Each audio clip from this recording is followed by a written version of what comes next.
स्वागत है आपका सत्य सनातन सर्वोत्तम चैनल में। और हम हैं इस समय तीर्थराज प्रयाग की त्रिवेणी तट पर, गंगा यमुना सरस्वती का पावन तट। और यहाँ पे पंजाब से आप लोग आए हुए हैं। पंजाब और हरियाणा से आए हुए कुछ मित्र हमारे हैं।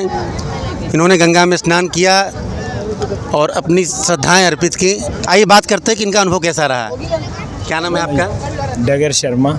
अच्छा, पंजाब बठिंडा जैतो से बिलोंग करता हूँ। बहुत अच्छा रहा। बहुत तो कुंभ में स्नान का अनुभव कैसा रहा आपका? आपने स्नान किया पूरे परिवार के साथ, में देख रहा हूँ अपने मित्रों के साथ आप आए हुए हैं। स्नान करने के बाद कैसा लगा आपको? बहुत ही आनंद आया। हम हालांकि पिछले लगभग 4-5 महीने पहले होके गए हैं, लेकिन जो 144 वर्ष बाद ये संयोग बना है, इसके लिए हम स्पेशल जैतो से जो है अपनी पूरी बस लेके यहाँ पे आए हुए हैं और बड़ा आनंद आया। बहुत ही आनंद आया। जो धर्म जागरण मंच है जैतो का, उसकी ओर से हम यहाँ से बस लेके आए हैं पंजाब से। तो माँ गंगा में स्नान करने के बाद जो है आपने क्या अनुभव किया? अनुभव ये बता नहीं सकते हम। हमारे लिए हमारी पूरी मंडी वासी और जैतो निवासी, जो एक छोटा सा नगर है पंजाब का, ये हम सब के, हमारे परिवार, हमारी पूरी मंडी के लिए एक गौरव की और खुशी की बात है कि हम अपनी मंडी से एक पहली बस, पूरी मंडी के हर वर्ग के लोग जिसमें शामिल हुए हैं, वो यात्रा धर्म जागरण मंच जैतो की तरफ से इस पावन धरती पे पहुंची है। और हमने कल्पना भी नहीं की थी कि हमें ये सौभाग्य मिलेगा। और जस्ट विचार मात्र से ही ये आज हम जब इस धरती पे विराज आ चुके हैं, माथा टेक लिया है, स्नान कर लिया है, तो हम एक अजीब सी खुशी महसूस हो रही है जो बयान नहीं की जा सकती। बहुत आनंदित, बहुत मज़ा।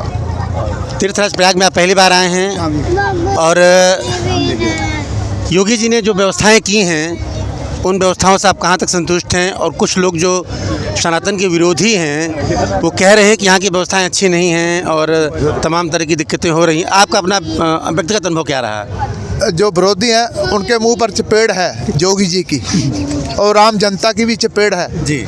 हमने अपने ओर से प्रयास किया है, जब हम वहाँ से चले तो जो पॉलीथीन है या कोई भी कचरा है जो हम अपने साथ लेके आए हैं, इसको वापस लेके जाएंगे। चाहे कोई अखबार है, चाहे कोई गिलास है, कुछ भी है हमारे पास, अपने अपने बैग हैं उसमें डालेंगे और वहाँ जाकर डिस्ट्रॉय करेंगे इसको। हमने जब से प्रयागराज में पैर रखा है आज सुबह से, हमें ऐसा कोई भी दिक्कत नहीं लगा, परेशानी कोई परेशानी नहीं हुई, कोई दिक्कत नहीं हुई, कोई फ्रेश होने में या नहाने में ऐसी कोई भी दिक्कत नहीं हुई। बड़ा ही बहुत ही आनंदमयी माहौल बना हुआ है और बहुत ही अच्छी व्यवस्था है। बहुत ही बढ़िया व्यवस्था कर रखी है योगी जी ने। आपका नाम? जी, देवांशु जैतो से। तो देवांशु जी, यहाँ पे आने का आपका अनुभव कैसा रहा? गंगा जी में स्नान का अनुभव कैसा रहा? बहुत बढ़िया अनुभव रहा जी। पूरी जैतो मंडी में से हम आए हैं, इसी यात्रा में मैं भी शामिल हूँ। और यहाँ पे आप देख रहे हो मेरे कंधे पे एक जो है थैला टंगा हुआ है जी। अगर आप अपने दर्शकों को भी दिखाओगे तो तो उस पर कुछ ये कपड़े का थैला है जी। ये एक पूरे देश भर में हरित कुंभ अभियान जो चला हरियावल पंजाब और एक पर्यावरण संरक्षण गतिविधि है उसके तहत चला, जिसमें एक थैला एक थाली अभियान पूरे देश भर से इकट्ठे करके महाकुंभ में वितरण किया गया, जिसका उसके दौरान हमें भी ये थैले मिले यहाँ पे, ताकि यहाँ पे पॉलीथीन का जो यूज़ है कम से कम हो। और थालियाँ लंगरों में बांटी गई, स्टील की थाली, ताकि वहाँ पे डिस्पोजल का यूज़ ना हो और यहाँ पे कचरा ना फैले। ये बहुत अपने पर्यावरण को बचाने के लिए बड़ी ये एक अच्छा उपराला है, अच्छी व्यवस्था है। हमने सबने साथ दिया, उसमें पूरे देश ने सहयोग दिया, तो बड़ी खुशी हुई कि हम उसका हिस्सा बने। बहुत अच्छा लगा कि पर्यावरण की सुरक्षा और साफ़ सफाई के ऊपर सबका ध्यान है। और तीर्थराज प्रयाग से अगर ये संदेश जा रहा है सारे सनातनियों के बीच में, तो मैं समझता हूँ कि सब लोग अपनी जिम्मेदारी समझेंगे। गंगा जी में स्नान करने के बाद बड़ी अच्छी बात आपके यहाँ से आई कि यहाँ पे जो भी अशुद्धियाँ हैं, चाहे जो भी डिस्पोजल आप अपने साथ लेकर के जाएंगे, यहाँ जगह जगह जो है इस तरह के स्थान बने हुए जहाँ पे आप अपनी गंदगी को डाल सकते हैं। तो पर्यावरण की सुरक्षा और उसका संवर्धन हमारी जिम्मेदारी है। यहाँ पे एक बात उठ करके आ रही है देविकानंदन ठाकुर जी के माध्यम से। वो चाहते हैं कि जिस तरह से वक्फ बोर्ड बना है उसी तरह से सनातन बोर्ड भी बनना चाहिए और सनातन की समस्याएं, उसकी विचारधारा सामने आनी चाहिए। आपने भी सुना होगा कि कहीं दक्षिण के किसी मंदिर में जो प्रसाद का वितरण हुआ था उसमें तमाम तरह की अशुद्धियाँ मिलाई गई थी और इस तरह से जो है सनातन को अपवित्र करने की कोशिश की गई थी। तो आपको क्या लगता है कि सनातन बोर्ड बनना चाहिए इस देश में? सनातन बोर्ड की आवश्यकता है जैसे वक्फ बोर्ड बना हुआ है? बिल्कुल हम उसके समर्थन में हैं जी। सनातन बोर्ड बनना चाहिए और जो अशुद्धियां हमारे समाज में फैली हुई हैं वो जल्द समाप्त होनी चाहिए। वक्फ बोर्ड की आज के समय में यहाँ पे कोई ज़रूरत लग नहीं रही कि हिंदुस्तान में ज़रूरत है। और जो हिंदुस्तान हमारा जब बना था तो उसका नाम हिंदुस्तान रखने का कारण भी ये था कि पूरे विश्व में एक ही जो राष्ट्र बचा था जो हिंदुओं के लिए बचा था उसका नाम हिंदुस्तान रखा गया था।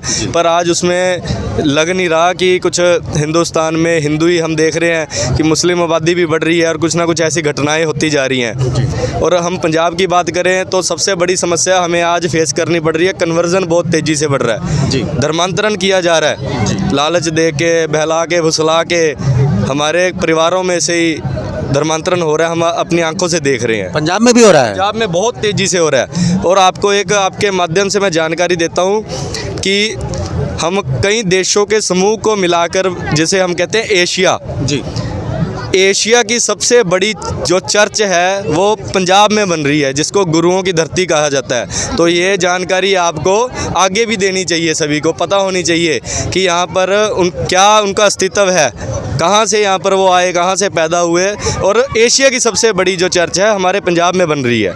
आपने गुरुओं की बात की तो आपको याद होगा, आप अच्छी तरह जानते होंगे, दिल्ली में जो चांदनी चौक है वहाँ पे शीशगंज गुरुद्वारा है।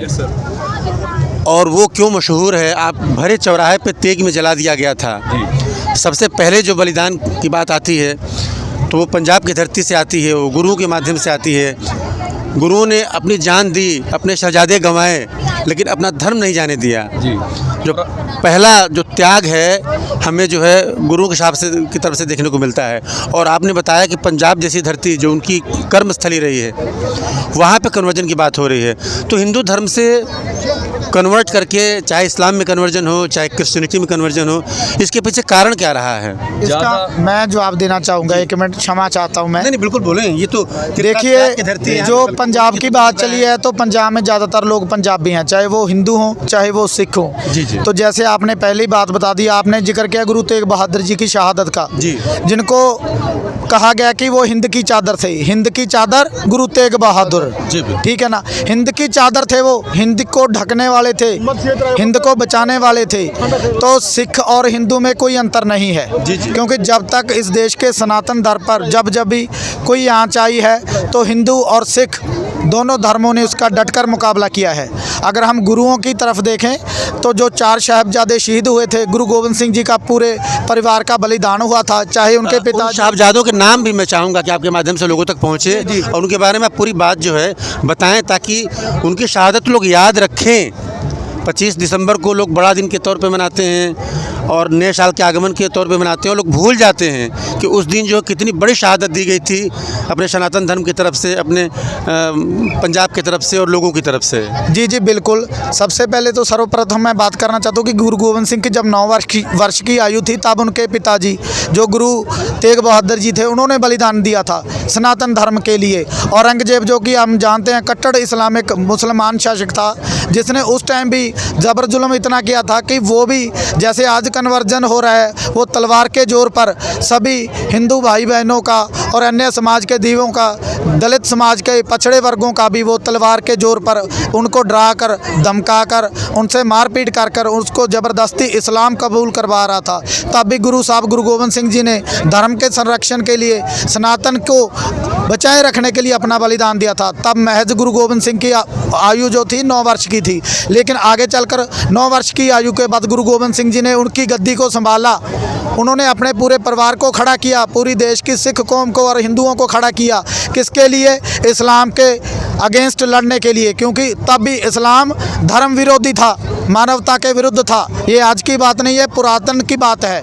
तब से ये धर्म को दूसरे धर्मों का कन्वर्जन करता है, उन पर ज़बर जुल्म करता है। फिर जब गुरु महाराज जी का शादी हुई, उनका विवाह हुआ, उनके 4 साहिबजादे हुए जिनको नाम लिया जाता है अजीत सिंह जी, जुझार सिंह जी, जोरावर सिंह जी, फतेह सिंह जी, तो उन चारों साहबजादों की शहादत जो हुई है वो मुग़लों के दरमियान युद्ध के दौरान ही हुई है। इसके अलावा जो गुरु गोबिंद सिंह की अपनी माता जी थे, माता गुजर कौर जी भी, उनको भी शहादत देनी पड़ी। उन पर भी जालिम जो औरंगज़ेब था, मुग़ल था, उसने बहुत ज़बर जुल्म किए थे। ऐसा नहीं था कि तब मुसलमान कम्युनिटी कम थी, लेकिन तब मुसलमानों ने कभी ये आवाज़ नहीं उठाई कि भाई ये हिंदुओं के ऊपर या फिर ये सिखों के ऊपर अत्याचार हो रहा है। लेकिन अब सब, जब योगी का राज आ गया है, हिंदू धर्म बढ़ रहा है, वो अपना संरक्षण कर रहे हैं, तो ये ढिंडोरा पीटते हैं कि नहीं जी, हिंदू मुस्लिम हिंदू मुस्लिम भाईचारे का नाम आ जाता है। ये क्या करते हैं, खुद भाई बन जाते हैं और चारा हम जैसे लोगों को बना लेते हैं। बिल्कुल सही बात। तब से ये हमें चारे की तरह काटते आए हैं। लेकिन अब हिंदू सिख सब जाग चुके हैं, वो इनकी जो मारू नीतियां हैं, ये धर्म विरोधी नीतियां, उनको समझ चुके हैं। इसीलिए ही आज हम अगर प्रयागराज में भी देखें तो यहाँ पे जो उनका ज़्यादा सहयोग नहीं लिया गया, ना उनकी दुकानें लगने दी गई, क्योंकि वो क्या करते हैं, हमारे धर्म को भ्रष्ट करने के लिए गलत चीज़ों का ज़बरदस्ती सेवन करवा देते हैं। हमारे धर्म को भ्रष्ट करने के लिए थूक वगैरह, मांस वगैरह मिला देते हैं, क्योंकि हम जानते हैं हमारी जो संस्कृति है, सभ्यता है, सनातन धर्म है, वो बहुत ही शुद्ध है, विशुद्ध है। लेकिन ये जो मुग़ल हैं, ये जो अनेकों और संप्रदाय हैं, वो धर्म के नाम पर हमें बदनाम करने के लिए अलग अलग चालें चलते हैं।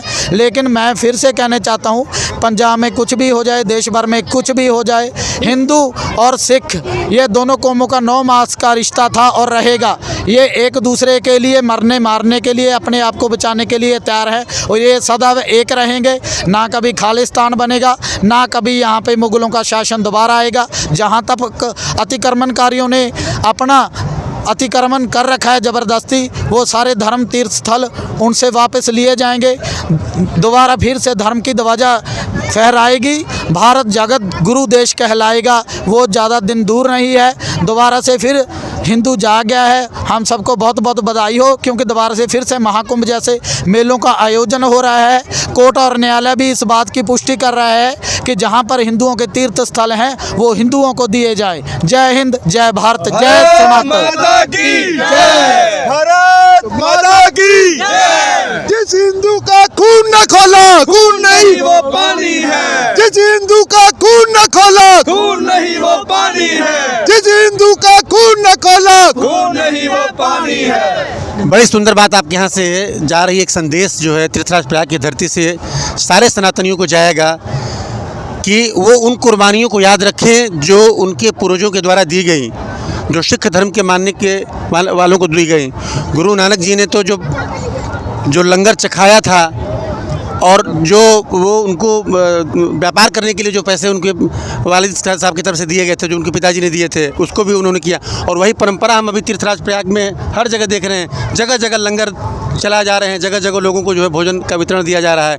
अभी मैं जब आ रहा था तो मैं देख रहा था कि जगह जगह सारी चीज़ें व्यवस्था बनी हुई हैं। मैं आपका व्यू जानना चाहूँगा कि यहाँ पर आने के बाद जो है, जो व्यवस्थाएँ योगी जी के माध्यम से हुई हैं, उन व्यवस्थाओं से आप कहाँ तक संतुष्ट हैं? और जो मौनी अमावस्या का अत्यधिक महत्वपूर्ण स्नान पर्व यहाँ पे आने वाला है, उसको देखते हुए जो सनातनी आने की प्लानिंग कर रहे हैं, जो चाहते हैं कि आएँ, और तमाम तरह के लोग कह रहे हैं कि अरे वहाँ पे तो बड़ी ख़राब व्यवस्थाएं हैं, वहाँ पे तो तमाम तरह की तकलीफ़ें हो रही हैं, तो उनको देख करके आप क्या कहेंगे कि उन्हें यहाँ पे आना चाहिए, स्नान करना चाहिए या नहीं आना चाहिए? नहीं, मैं तो जोगी जी के जो उन्होंने प्रयास किए हैं उससे बहुत ज़्यादा संतुष्ट हूँ और खुश हूँ। अच्छा। और सनातन धर्म को कहूँगा कि वो खुद आएँ और अपने आस पड़ोस को भी ज़रूर प्रेरित करें कि यहाँ पर आके उसका आनंद माने। हमारे जैतों में भी, जैसे अब हमारे प्रधान जी ने बताया, हम 53 लोग आए हैं। अच्छा, और आप 53 लोग आए हुए हैं? पूरे परिवार के साथ आए हुए हैं? परिवार, बहुत सुंदर, सारे परिवारों के साथ ही आए हैं। और जैतों में इतनी की लहर बनी हुई है, हर परिवार से ये आवाज़ आ रही है भी हमारे को भी प्रयागराज लेके जाओ, जैतों के अंदर। बहुत सुंदर, बहुत सुंदर। अच्छा, महिलाएं भी आपके साथ यहाँ पे आई होंगी? भी हैं, बच्चे भी हैं। तो उनका क्या हमारे साथ? अच्छा, बुजुर्ग भी हैं 80-80 साल के, और बच्चे भी हैं। जी हाँ जी। तो उनका अनुभव कैसा रहा, और महिलाओं को लेकर के जो व्यवस्थाएं यहाँ पे की गई हैं, आपने देखे होंगे कि जगह जगह वस्त्र बदलने के स्थान बने हुए हैं, जगह जगह स्नान घाट बने हुए हैं, और कोशिश ये है अपनी तरफ से कि प्रकाश की व्यवस्था हो, चाहे शौचालय की व्यवस्था हो, चाहे स्नानागार की व्यवस्था हो, चाहे वस्त्र बदलने की जो व्यवस्थाएँ की गई हैं, तो उन व्यवस्थाओं को लेकर के क्या सुझाव देंगे, क्या सलाह आपके हैं, और आपका अनुभव कैसा रहा? हमें तो अभी तक कोई त्रुटि नज़र नहीं आई जी। अच्छा लगा आपको? हाँ जी। बहुत बहुत धन्यवाद। आप सभी लोग यहाँ पे आए, आपने स्नान किया, बहुत बहुत धन्यवाद।